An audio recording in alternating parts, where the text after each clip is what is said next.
orang Lampung yang NU menganggap kuburan adalah bagian dari sejarah dan mempertahankan sejarah leluhur kita. Maka kita kijing kan begitu, selama ngijingnya di tanah kita sendiri. Mengapa makam Nabi di marmer, di kijing, Mbak? Karena Nabi dimakamkan di kamar istrinya. Makanya ibu-ibu kalau suami-suami meninggal ya Bu, kuburin aja di kamar ibu masing-masing. Itu ibu-ibu enak aja. Udah hidup gua disusahin sama dia, mati gua masih ditongkrongin, kata dia. Makanya tadi saya mengapresiasi tradisi adat Lampung yang mengutamakan punya tanah kuburan, Mbak. Karena kita harus mengerti, kalau dimakamkan di tanah pemakaman umum, kita nggak bisa sembarang menyijingnya, nyemelnya nggak bisa.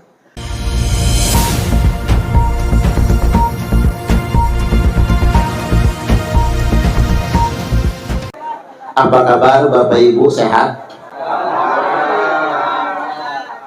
Sedikit ada hujan Bapak Ibu. Hujan ini menandakan doa kita dikabulkan. Saya perhatikan walaupun hujan tidak ada mafsadat, tidak ada kemungkinan kerusakan yang akan ditimbulkan oleh hujan ini. Berarti hujan ini merupakan pengantar doa-doa kita. Karena kata Nabi, doa itu dikabulkan indal matar, satu ketika hujan, dan yang kedua wa inda nuzulil ghaith, ketika turun gerimis. Jadi hujan dan gerimis yang menyertai adalah salah satu wasilah doa-doa kita dikabulkan oleh Allah Subhanahu wa taala. Khususnya untuk almarhum almarhumah ayahanda kita Bapak Zainal Abidin dan ibunda kita Ibu Cityah. Semoga keduanya Allah ampuni segala dosa-dosanya, Allah hapuskan segala kesalahannya, dilipat gandakan ganjaran balasan atas segala kebaikan yang pernah dikerjakan keduanya. Saat ini diluaskan di kuburnya, dan di akhiratnya nanti dimasukkan ke dalam surganya Allah kekal abadi selama-lamanya. Allahumma amin, amin ya rabbal alamin. Baiklah hadirin wal hadirat Bapak Ibu rahimakumullah, ayahanda Zainal Abidin dan ibunda Cityah, keduanya wafat di saat yang tak berjauhan, hanya berjarak 18 hari. Kalau pendapat kita, anggapan kita, ini namanya jodoh sehidup semati. Barangkali keduanya memang pernah membuat komitmen bersama untuk komit sehidup semati. Ini sungguh luar biasa, dan Allah buktikan azam dan tekadnya dengan jarak ajal yang tak berjauhan dan di usia yang memang usia kematian. Almarhum Bapak Zainal Abidin wafat di usia 67 tahun, Ibu Cityah wafat di usia 66 tahun. Karena memang sesuai dengan rentang ajal. Karena manusia itu latar kabunna tobakon an tobak, akan meniti fase demi fase dalam kehidupan, di mana fase itu akan mengikuti interval angka 7. 0 sampai 7 tahun usia anak-anak, 7 sampai 14 usia belajar dan menghafal, 14 sampai 21 usia remaja beranjak dewasa, 21 sampai 28 usia menikah. Maka menikah paling cepat itu umur 21, menikah paling tepat umur 25, menikah paling telat umur 28. Makanya kalau umur masih 25, jodoh di tangan Tuhan. Tapi kalau umur 28 kelewat belum nikah-nikah, Tuhan angkat tangan. Itu guyon Pak, nggak beneran. Nggak beneran. Jangankan kita, ulama saja banyak Bapak Ibu yang sampai meninggal nggak punya istri. Nggak apa-apa itu, sahabat Nabi juga banyak, jadi jodohnya di akhirat. Umur 28 sampai 35 usia bekerja. Bekerja apa saja yang penting halal. Usia 35 sampai 42 usia kaya. Makanya orang kalau bakal kaya terlihat di usia 35 sampai 42. Kalau dia kaya bakal kaya selamanya. Tapi kalau umur sampai 42 belum kaya-kaya, berarti terima aja melarat apa adanya. Nggak apa-apa, nggak kaya harta, yang penting kaya hati. Umur 42 sampai 49 usia tobat. Makanya kalau umur sudah 42, segeralah tobat. Kalau umur 49 saja belum tobat, itu namanya sayur nangka bumbu kemiri. Tua bangka nggak tahu diri. Tua-tua keladi, makin tua makin jadi. Umur 49 sampai 56 usia termatang manusia. Makanya usia manusia paling matang itu Pak, secara pemikiran, kebijaksanaan hati dan pengalaman hidup, usia 56 sampai 63 usia ajal. Makanya Bapak Ibu, usia ajal itu bukan 63 Pak, tapi 56 sampai 63. Angka kematian terbanyak umat Nabi Muhammad di rentang usia 56 sampai 63. Makanya usia pensiun itu dimulai dari angka 56. 56, 58, 60 Pak. Tahu betul yang bikin aturan bakal mati nih orang nih. Maka dibuatlah usia pensiunnya. Makanya Bapak Ibu yang sudah usia 56 ke atas siap-siap, nggak akan lama lagi. Pak Jito Broni berapa ya? Oh 63, nah pas betul itu. Di angka yang paling krusial, karena angka wafatnya Nabi 63 itu. 63 sampai 70 panjang umur. Jadi Bapak Ibu yang sudah 64 ke atas itu tanda panjang umur. 70 sampai 77 benar-benar panjang umur. 77 kelewat belum mati, malaikatnya lupa barangkali. Nah ini yang bahaya nih Pak. Kalau umur sudah 78, 80, 80 sekian, 90 malah nggak mati-mati. Ya kalau sehat Bapak Ibu. Kalau pas sakit bela kencing di kasur. Anak-anak sudah bosan ngurusin. Cucung-cucung sudah jijik ngelihat CD-nya, nyainya, CD-nya. Barulah kemudian kita yasinkan. Meyakinkan orang lansia yang sudah sakit-sakitan itu bukan nyuruh cepat mati, bukan Pak. Meyakinkan itu ngingetin Israel kalau lupa. Makanya rata-rata habis kita yakinkan nggak lama kan meninggal kan. Apa kata Israel? Untung lo ingetin gua, kata dia. Jadi ingat. Ini barangkali guyonnya sedemikian rupa. Artinya almarhum maupun almarhumah memang wafat di interval usia, di usia panjang umur. Sekali lagi Bapak Ibu, dunia memang sementara, akhiratlah yang kekal abadi selama-lamanya. Tinggal tugas kita buat putra putri almarhum almarhumah dan cucu-cucunya, apa yang mesti kita lakukan. Disinilah kita akan merujuk sabda Nabi Sallallahu Alaihi Wasallam, hadayal ahya'i lil amwati ad-du'a wal istighfar. Dalam matan yang lain dikatakan ad-du'a was shadaqah. Hadiah orang yang masih hidup, hadayal ahya', hadiah orang-orang yang masih hidup kita ini, lil amwat, untuk keluarga kita yang sudah meninggal dunia adalah ad-du'a wal istighfar, doa dan istighfar. Dalam matan yang lain ad-du'a was shadaqah, doa dan sedekah. Jadi kalau kita ingin ngasih hadiah buat almarhum almarhumah, bukan bunga papan Pak. Bunga papan itu turut berduka cita misalnya kan, itu nggak ngaruh buat yang mati, tapi berpengaruh buat keluarga yang ditinggalkan. Ucapan turut berduka cita. Tapi kadang-kadang bunga papannya kebanyakan sampai 100 berjejer. Kalau satu bunga papan harganya 500.000 kali 150 juta, kayaknya mending duitnya ya kayaknya ya, daripada bunga papannya. Tapi tidak apa-apalah, kita tidak mengatakan sia-sia karena hiburan buat kita yang hidup. Tapi buat yang meninggal dunia itu bukan hadiah. Termasuk mohon maaf kijing. Ngijing itu tidak ada pengaruhnya buat orang yang sudah mati. Hukum asal ngijing itu Bapak Ibu makruh. Makruh malahan. kalau tanpa alasan. Tapi kalau ada alasan untuk sejarah, karena kan kita ini orang Indonesia ini, baik orang Lampung, apalagi orang Lampung yang ahli sunnah wal jamaah, orang Lampung yang NU, menganggap kuburan adalah bagian dari sejarah dan mempertahankan sejarah leluhur kita. Maka kita kijing kan begitu. Kalau ada alasannya, maka hukumnya jadi mubah. Jadi jangan dikatakan haram, hukumnya jadi mubah. Selama ngijingnya di tanah kita sendiri.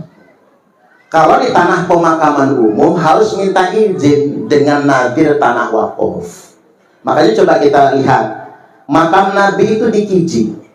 Mengapa makam Nabi di marmer, dikijing, Mbak? Karena Nabi dimakamkan di kamar istrinya, di kamar Sayyidah Aisyah Ummul Mukminin radhiyallahu anha. Ini pelajaran buat ibu-ibu ini. Makanya ibu-ibu kalau suami-suami meninggal ya Bu, kuburin aja di kamar ibu masing-masing. Itu ibu-ibu enak aja. Udah hidup gua disusahin sama dia, mati gua masih ditongkrongin, kata dia. Waduh Bu, kalau bapak-bapak dikubur di kamar ibu tuh sampai kiamat rumahnya nggak laku dijual. Nggak ada yang mau beli rumah itu Pak, ada kuburan dalamnya soalnya. Jadi Nabi itu di kamar istrinya. Ya, kalau Nabi kan wajar, manusia paling mulia, manusia yang paling agung di dunia maupun di akhirat. Makanya tadi saya mengapresiasi tradisi adat Lampung yang mengutamakan punya tanah kuburan, Pak. Kayak orang tua kita ini, Bapak Zainal Abidin, Ibu Cia, sudah beli tanah kuburan dan dimakamkan di sana. Karena kita harus mengerti, kalau dimakamkan di tanah pemakaman umum, kita nggak bisa sembarang menyijingnya, nyemennya nggak bisa. Karena itu tanah bukan tanah kita. Makanya usahakanlah kalau ada rezeki, beli tanah pemakaman keluarga. Jangan sampai yang kaya-kaya itu Bapak Ibu cuma mikirin kontrakan aja. Bikin kos-kosan, bikin kontrakan, bikin bedengan. Ada lagi yang bikin kawin lagi malahan. Lupa beli tanah kuburan buat keluarga. Jadi beli tanah kuburan buat keluarga, di mana keluarga kita, ahli bait kita bisa dimakamkan di situ bebas, mau dikijing, mau dibikin rumah-rumah, ada apa-apa, sah-sah saja bagi kita semua. Asal itu tanah kita sendiri. Karena kalau tanah orang kita nggak pernah beli di situ. Makanya kalau dimakamkan di tanah wakaf harus minta izin dengan nadir tanah wakaf. Nah, hadiah terbaik untuk orang yang sudah wafat adalah doa dan sedekah. Makanya hadis ini kemudian dikomentari oleh Umar bin Khattab radhiyallahu an. Apa kata Umar? As-shadaqatu ba'da dufna thawabuha ila thalathati ayyam. Sedekah habis penguburan pahalanya kekal untuk si ahli kubur sampai 3 hari. Makanya kita ada istilah nigahan. Bahkan kita buat tiap malam, Pak, tiap malam kita sedekahan. Wasodaqatu fi thalathati ayyam yabqa tawabuha ila sab'ati ayyam. Dan sedekah pada hari ketiga pahalanya kekal sampai hari ke-7. Wasodaqatu yaumas sabi' yabqa tawabuha ila khamsi wa isrina yauman. Dan sedekah pada hari ke-7 pahalanya kekal sampai hari ke-25. Bisa nggak tuh kita habis 7 hari jangan langsung 40. Ada selingan selawean. Hitung-hitung nambah proyek tahlilan lah ya. Tapi boleh juga nggak tahlilan Bapak Ibu. Hari ke-25 itu isi dengan sedekah saja. Sedekah ke pondok misalnya, sedekah ke yatim piatu misalnya, atau ke fakir miskin. Dalam bentuk makanan misalnya ayam geprek 10 ribuan, 100 porsi kan cuma 1 jutaan misalnya, diniatkan sedekah hari ke-25 atau sedekah dalam bentuk yang lainnya. Kemudian yang berikutnya, wa minal khamsi wa isrina ila arba'ina yauman. Sedekah pada hari ke-25 itu kekal pahalanya sampai hari ke-40. Kita hari ini 40 harian. Wa minal arba'ina ila bi'ah. Sedekah pada hari ke-40 sampai hari ke-100. Wa minal mi'ati ila sanah. Sedekah pada hari ke-100 akan kekal sampai 1 tahun. Wa minas sanati ila alfi yaumin, dan sedekah pada 1 tahun hingga 1000 hari. 1000 hari itu 2 tahun 9 bulan. 3 tahun kurang 3 bulan. Nah, ini bukan karangan saya, Pak. Dari hadis Nabi, dikomentari oleh Umar bin Khattab, dinukil oleh Al-Imam Jalaluddin Asyuti dalam kitab Al-Hawidil Fatawi di juz yang kedua halaman 198. Jadi mantap ya Bapak Ibu, 7 hari, 40 hari, 100 hari itu ada dalilnya ya. Yang nggak mau mengamalkan urusan dia. Bagi kita yang mengamalkan, inilah hujahnya, ini keterangannya. Merujuk kepada riwayat dari Aisyah Ummul Mukminin radhiyallahu anha, anna rajulan atan nabiyya sallallahu alaihi wasallam. Ada seorang laki-laki mendatangi Nabi. Lalu dia berkata, "Ya Rasulullah, inna ummi matat." Ibuku mati. Walam terus, nggak ada pesannya, nggak ada omongan, nggak ada wasiat, Pak. Apa wasiat suruh sedekah gitu nggak ada. Wa adhunnuha law takallamat tasaddaqat. Tapi sebagai anak, saya itu punya pikiran ya Rasul. Seandainya ibuku itu masih bisa ngomong, barangkali dia nyuruh saya sedekah ya Rasul. Apa yang fa'uha in tasaddaqatu anha? Gini aja ya Rasul. Kalau aku yang inisiatif dewek sedekah atas nama ibuku itu, apakah manfaatnya nyampe? Jawab Nabi, "Na'am tasaddaq anha." Ya, sedekahlah atas nama ibu. Sahih Al-Bukhari. Nomor hadis 1388. Sahih Muslim nomor 1004. Sahih muttafaqun alaih. Ini sahih kelas 1 ini, Pak. Nah, dia bertanya, ayu sedekati afdol. Lalu apa yang afdol ya Rasul untuk disedekahkan? Ya minimal kata Nabi sakyul mak, kamu bagikan air minum. Makanya terkait dengan sedekahan orang meninggal itu, air minum jadilah. Beli tripanca ini. Kalau tripanca nggak kebeli ya air sumur nggak apa-apa, tapi direbus. Direbus tambahin yang hitam-hitam gitu. Udah hitam-hitam putih-putih dari Pak. Ngopi kita ya. Hilang rasa ngantuknya. Umpama ini tripanca nggak kebeli, kopi nggak punya, gula nggak kebeli, mengerebus air gas habis, kayu bakar basah semua, ya sudah air sumur nggak usah direbus, nggak apa-apa, tuang gitu ya, kok bagikan di gelas, tapi jangan ngomong-ngomong. Nggak ada yang mau minum kalau ngomong nggak direbus, Pak. Takut anyang-anyangan orang itu. Ya karena niatnya sedekah, manfaat itu. Namanya air sumur kan air alami. Orang dulu juga nggak ngerebus air kok. Artinya sekedar air saja jadilah. Lebih daripada itu ngidang makanan, silahkan. Ada kebiasaan sahabat ngidang itu. Lebih daripada itu kita pengen besekan, silahkan menurut kemampuan kita. Yang dilarang oleh para ulama itu begini Bapak Ibu. Gara-gara tahlilan, rumah kegadet Pak. Dipasang palang oleh bank. Mohon maaf, rumah dalam pengawasan bank, utang tahlilan nggak dibayar misalnya. Kebun kejual pakai rentenir. Gara-gara tahlilan, itu namanya besar pasak daripada tiang. Saudagar Bogor, biar tekor asal kesohor. Kalau kata wong Palembang, kue putu buatan cek gaya. Awak buntu banyak gaya. Nah itu yang nggak boleh itu Bapak Ibu. Sesuaikan dengan kemampuan kita. Kebiasaan orang Lampung yang beli kebo, kalau ngahul Bapak Ibu silahkan, bagus juga. Sapi kebo itu bagus. Dulu kan kebo, karena kebo banyak kan. Kebo sekarang udah nggak banyak sekaya dulu kan. Sapi dan sebagainya silahkan. Lah itu Nabi loh Pak. Nabi itu setiap haulnya Khadijah, haul ya, tiap hari wafat, kita nyebutnya haul, ulang tahun kematian. Karena Nabi sallallahu alaihi wasallam idza dzabaha syata fayaqul arsilu biha ila asdaqai Khadijah ummul mukminin radhiyallahu anha.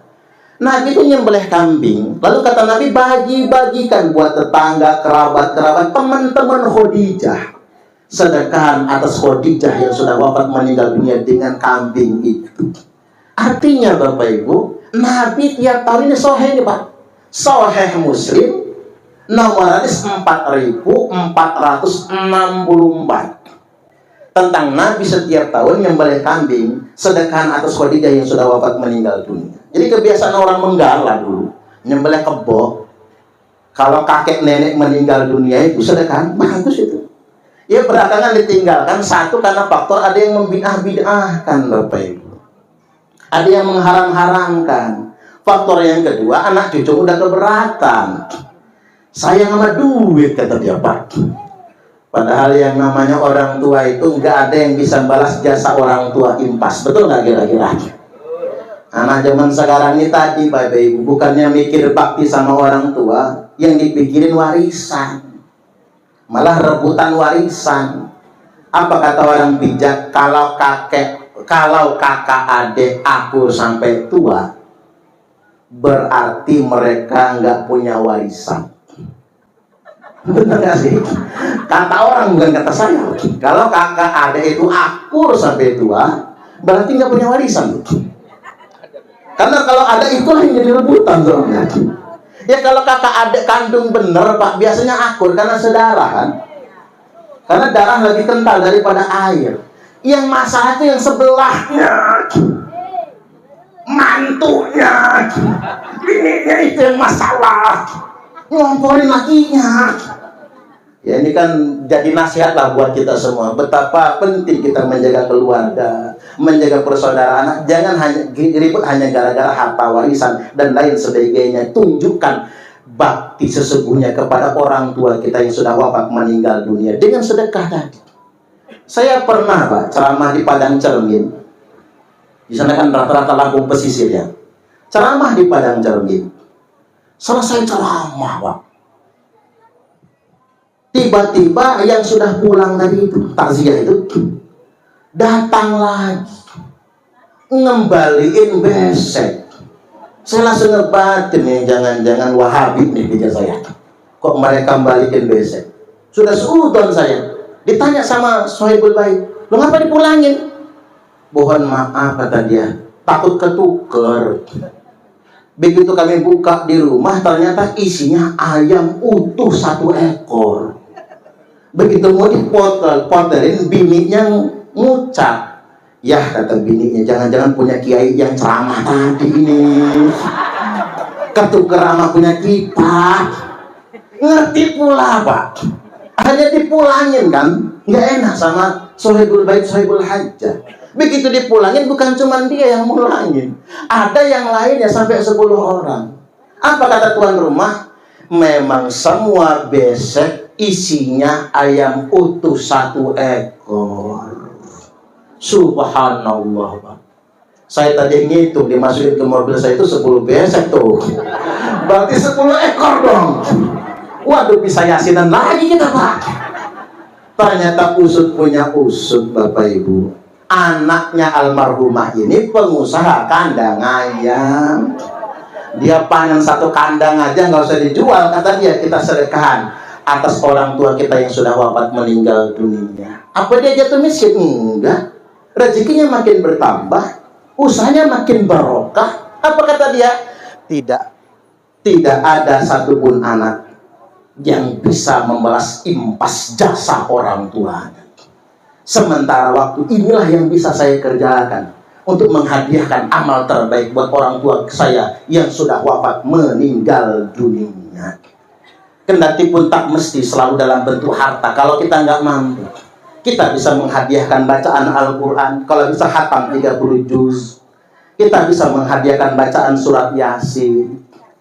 Kalau ada yang nanya Bapak Ibu, ngapa sih mesti Yasin yang dibacakan buat orang mati? Saya ajarin cara jawabnya Bapak Ibu.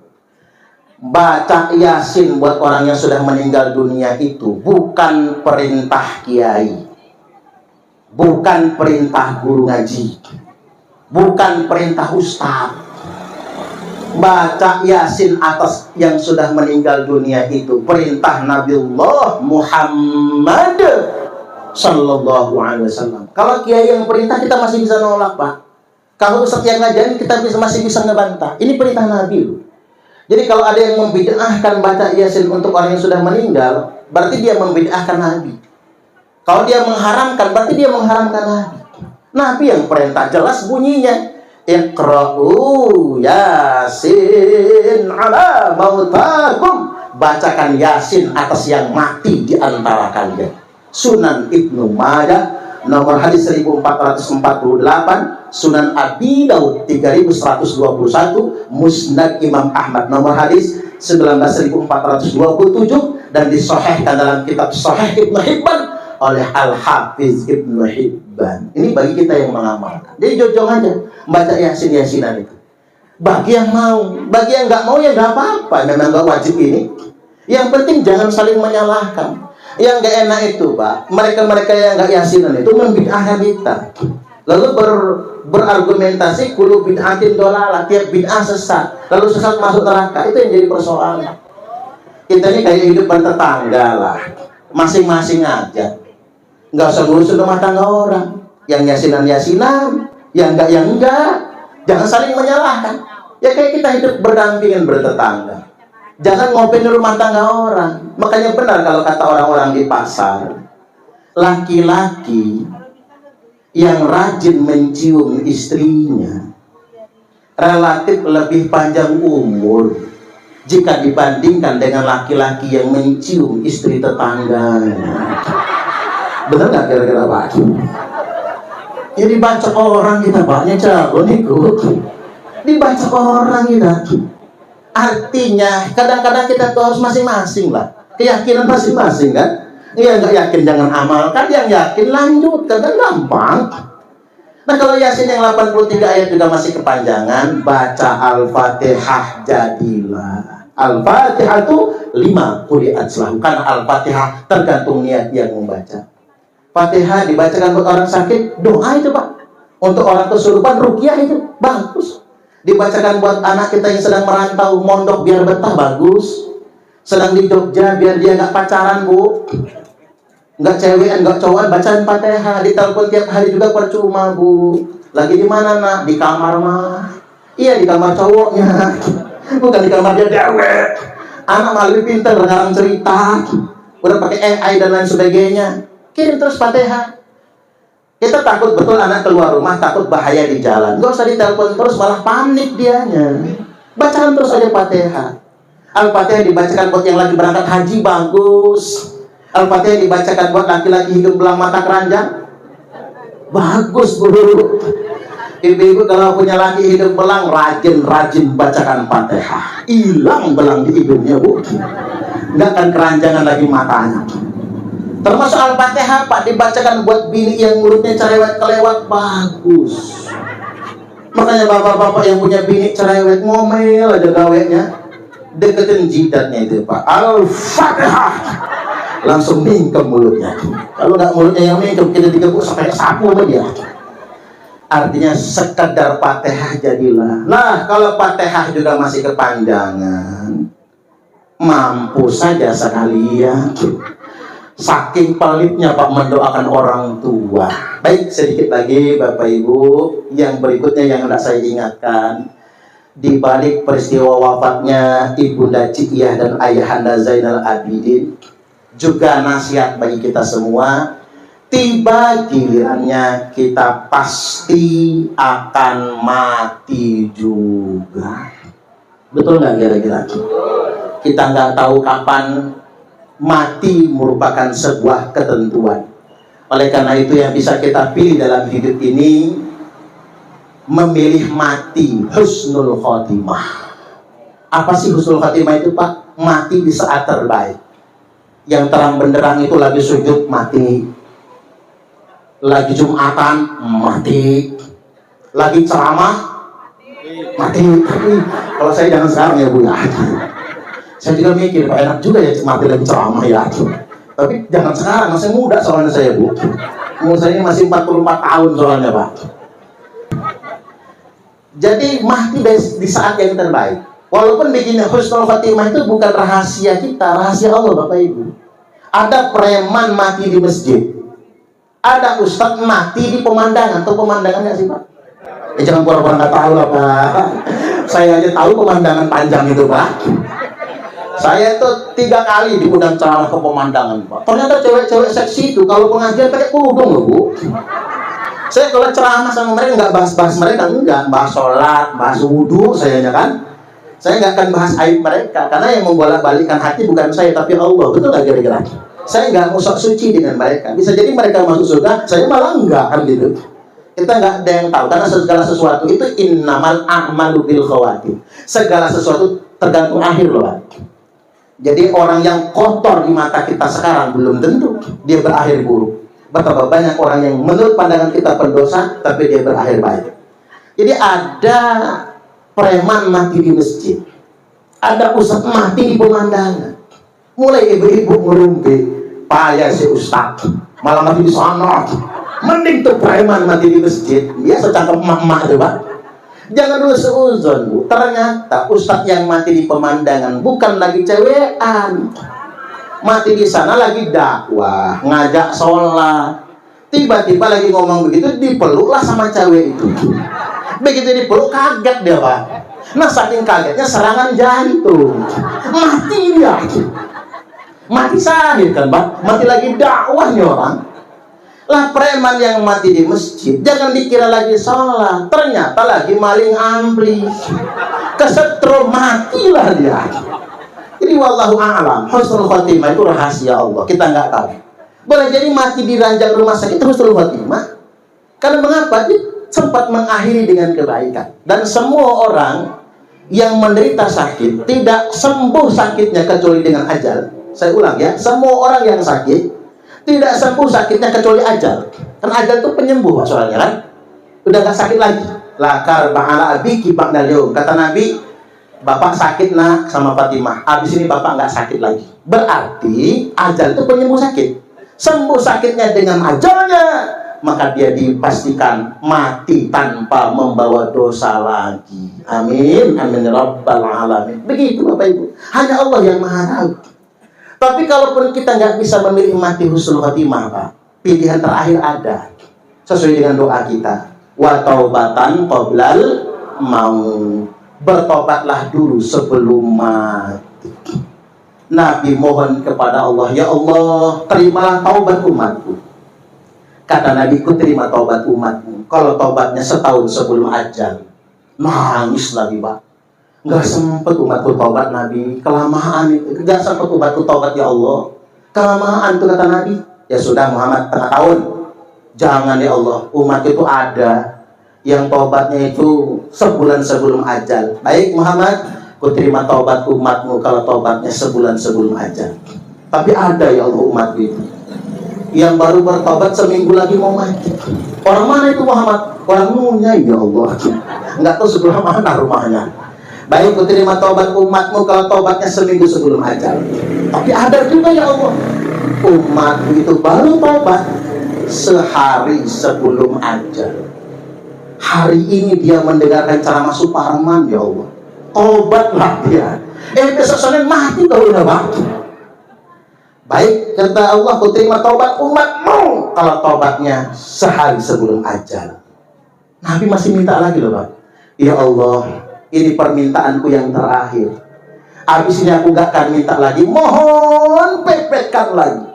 Baik Muhammad, kata Allah, ini permintaanmu yang terakhir dan kamu gak boleh nawar lagi. Ku terima taubat umatmu selama nyawanya belum sampai di tenggorokan kerongkongan. Oh, nangis Nabi, Pak, Bu. Saking bangganya, saking terharunya, Nabi langsung kumpulkan sahabat dan Nabi pamer di hadapan para sahabat. Apa kata Nabi? Innallaha yaqbalu taubatal 'abdi ma lam yughargir. Sesungguhnya Allah akan tetap menerima taubat hambanya selama nyawanya belum mendesak-desak di tenggorokan. Terlalu baik Allah yang selama ini kita sembah. Maka sebagai tanda terima kasih kita kepada Allah, segerakanlah kita bertobat kepadanya. Baik, demikian Bapak Ibu apa yang saya sampaikan pada kesempatan siang hari ini. Ambil hikmahnya, ambil manfaatnya, mudah-mudahan menjadi sesuatu yang bermanfaat bagi kita semua. Wallahul muwaffiq ila aqwamit thoriq. Wassalamualaikum warahmatullahi wabarakatuh. Al-hijratu rihlatu hadina hamalal islam lana dina. Al-hijratu rihlatu hadina hamalal islam lana dina. Fassalamullahi alal hadi wal kaunu yuraddidu amina. Fassalamullahi alal hadi wal kaunu yuraddidu amina. Rahala siddiqu anid dari fi suhbati khairil abrari. Rahala siddiqu anid dari fi suhbati khairil abrari. Salawatullahi tubarikuhu, salawatullahi tubarikuhu, mala'ad dunya bil anwari. Al-hijratu rihlatu hadina hamalal islam lana dina. Al-hijratu rihlatu hadina hamalal islam lana dina.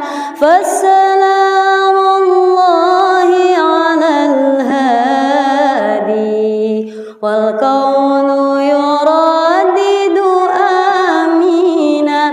Fassalamullahi alal hadi wal kaunu yuraddidu amina.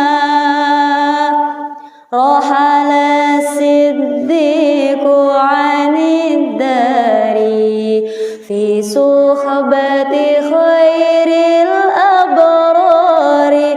Rahala siddiqu anid dari fi suhbati khairil abrari. Salawatullahi tubarikuhu, salawatullahi tubarikuhu, mala'ad dunya bil anwari. Al-hijratu rihlatu hadina hamalal islam lana dina. Al-hijratu rihlatu hadina hamalal islam lana dina.